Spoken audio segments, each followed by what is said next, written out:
We have an opiate epidemic in this state. We are seeing it firsthand in the Western District, both in the larger population centers, but also in the rural areas. I personally, we've had members of our company that have lost family members, lost them to this. You know, maybe we didn't move heaven and earth in the HOPE package of bills.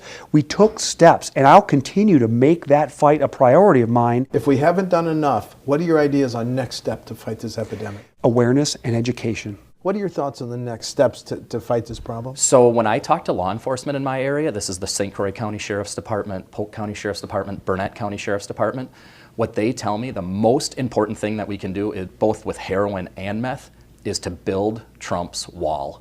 They tell me there is nothing more important to stopping the flow of illegal drugs into this country than to stop the open borders that we have in the South. I was proud to support the HOPE package.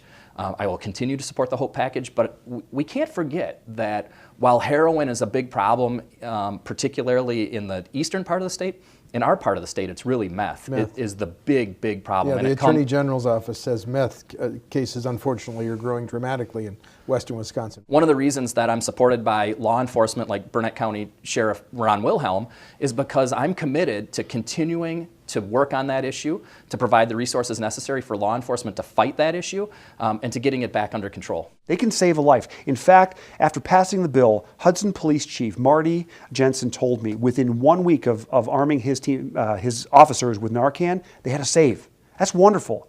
But what if we could prevent it before it ever had to get there? And I think that's going to come by way of education, awareness. We need to get everybody involved. The pharmaceutical makers, the insurance companies, the healthcare providers. I've been witness. I've seen it in my family, heartbreakingly so, and I've seen it twice now inside my company, and no heart breaks more when you learn that a young individual is lost because they couldn't break the addiction.